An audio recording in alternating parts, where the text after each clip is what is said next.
Hello friends, welcome to Sensi kitchen. நாம் இன்றைக்கி onion spring leaf பொரியல், பம்கின் மோர் குழம்பு எப்படி செய்யலான்னு பார்க்கலாம். வீடியோக்குள்ளாடி போகிறதுக்கு முன்னாடி என்னோடய சேனலை ஃபஸ்ட் டைம் பார்க்குறீங்கன்னா ப்ளீஸ் சப்ஸ்கிரைப் பண்ணிக்கோங்க ஃப்ரெண்ட்ஸ். வாங்க வீடியோக்குள்ளே போகலாம். நான் ஃபஸ்ட்டு இந்த ரெசிபி பண்ணுறதுக்கு ஒரு பேன் ஹீட் பண்ணிக்கலாம். 8 டீஸ்பூன் ஆயில் ஆட் பண்ணிக்கலாம். கூடவே 1/4 டீஸ்பூன் கடுகு, 1/4 டீஸ்பூன் ஜீரகம் ஆட் பண்ணிக்கலாம். இது நல்லா பொரியட்டும். இது கூடவே கறி லீவ்ஸ் ஆட் பண்ணிக்கலாம். 5 பச்சை மிளகாய், 4 பல் பூண்டு, 1 ஆனியன் ஸ்மால் பீசஸாக கட் பண்ணிவிட்டு ஆட் பண்ணிக்கலாம். இதை ஒன்ஸ் நல்லா கலந்து விட்டுக்கலாம் ஃப்ரெண்ட்ஸ். கூடவே நம்ம கட் பண்ண ஆனியன் ஸ்ப்ரிங் லீஃப் ஆட் பண்ணிக்கலாம். ஆட் பண்ணிவிட்டு தேவையான அளவு சால்ட் ஆட் பண்ணிக்கலாம். கூடவே 1/4 டீஸ்பூன் மஞ்சள் தூள் ஆட் பண்ணிக்கலாம்.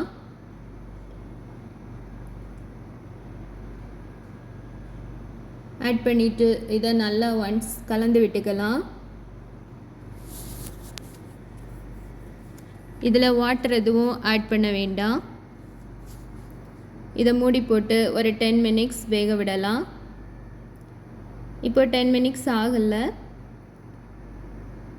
இடையில ஒன் டைம் நம்ம இது மாதிரி கிளறி கொடுக்கலாம். அகைன் க்ளோஸ் பண்ணி வேக விடலாம்.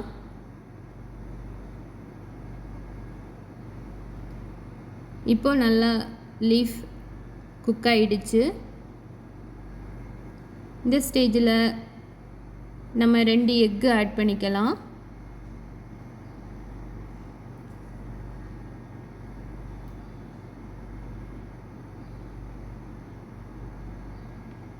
எக்கும் ஆட் பண்ணிக்கலாம், தேங்காய் ஆட் பண்ணிக்கலாம், வேர்க்கடலை கூட நம்ம பொடி பண்ணிவிட்டு ஆட் பண்ணிக்கலாம். நான் இன்றைக்கி எக்கு வச்சு பண்ணுறேன். ரொம்பவே டேஸ்ட்டாக இருந்துச்சு. நீங்களும் இது மாதிரி ட்ரை பண்ணி பாருங்கள். எக்குக்கு தேவையான சால்ட் ஆட் பண்ணிக்கலாம். இது கொஞ்சம் வேகட்டும், குக் ஆகட்டும். இந்த மாதிரி கிளறி கொடுத்துட்டு எல்லாத்தையும் மிக்ஸ் பண்ணிக்கலாம்.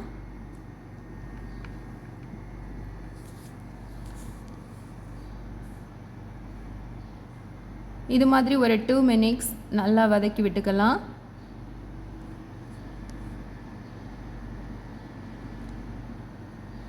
இதில் அதிகப்படியான சத்துக்கள் இருக்குது ஃப்ரெண்ட்ஸ். இந்த லீஃப் கிடச்சினா கண்டிப்பாக மிஸ் பண்ணாமல் இது மாதிரி பொரியல் பண்ணி சாப்பிடுங்க. அவ்வளோதான், நம்ம பொரியல் சூப்பராக ரெடி ஆகிடுச்சு.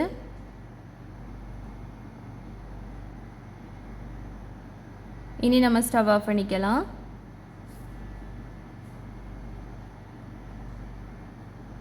இதை ட்ரான்ஸ்ஃபர் பண்ணிக்கலாம்.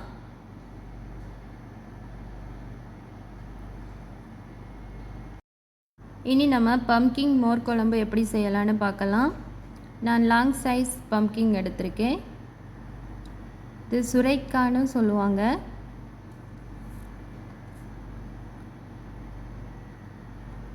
இதை ஸ்கின்னெல்லாம் ரிமூவ் பண்ணிவிட்டு உள்ளாடி இருக்க ஷீடெல்லாம் ரிமூவ் பண்ணிக்கலாம்.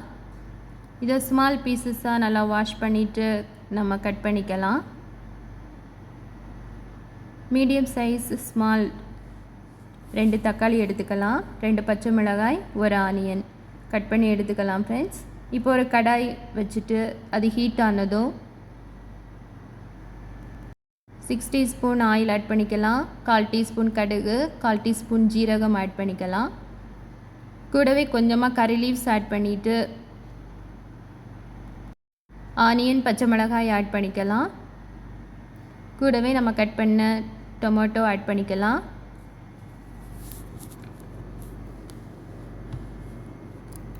கூடவே நம்ம கட் பண்ண பம்கின் ஆட் பண்ணிக்கலாம். தேவையான அளவு சால்ட் ஆட் பண்ணிக்கலாம். 1 டீஸ்பூன் மிளகாய்த்தூள், 1/4 டீஸ்பூன் மஞ்சள் தூள் ஆட் பண்ணிக்கலாம். ஆட் பண்ணிவிட்டு கூடவே 2-3 பல் பூண்டு கட் பண்ணி ஆட் பண்ணிக்கலாம். ஒரு 10 மினிட்ஸ் க்ளோஸ் பண்ணிவிட்டு குக் பண்ணிக்கலாம். இதில் வாட்டர் எதுவும் நம்ம ஆட் பண்ணலை. இப்போ காய் நல்லா குக் ஆகிடுச்சு. கூடவே 1 கப் தயிர் ஆட் பண்ணிக்கலாம். நான் புளிப்பு இல்லாத தயிர் தான் எடுத்திருக்கேன். தயிருக்கு தேவையான சால்ட்டு கொஞ்சம் ஆட் பண்ணி இதை நல்லா ஒன்ஸ் கலந்து விட்டுக்கலாம். கலந்து விட்டுட்டு நம்ம ஸ்டவ் ஆஃப் பண்ணிக்கலாம் ஃப்ரெண்ட்ஸ். அவ்வளோதான், சூப்பராக நம்ம பம்கின் மோர் குழம்பு ரெடி ஆகிடுச்சு. நீங்களும் இது மாதிரி ட்ரை பண்ணி பாருங்கள். இந்த வீடியோ பிடிச்சிருந்தனா மறக்காமல் என்னோடய சேனலை சப்ஸ்கிரைப் பண்ணுங்கள் ஃப்ரெண்ட்ஸ். லைக் பண்ணுங்கள், ஷேர் பண்ணுங்கள், கமெண்ட் பண்ணுங்கள். தேங்க்ஸ் ஃபார் வாட்சிங். பாய் பாய்.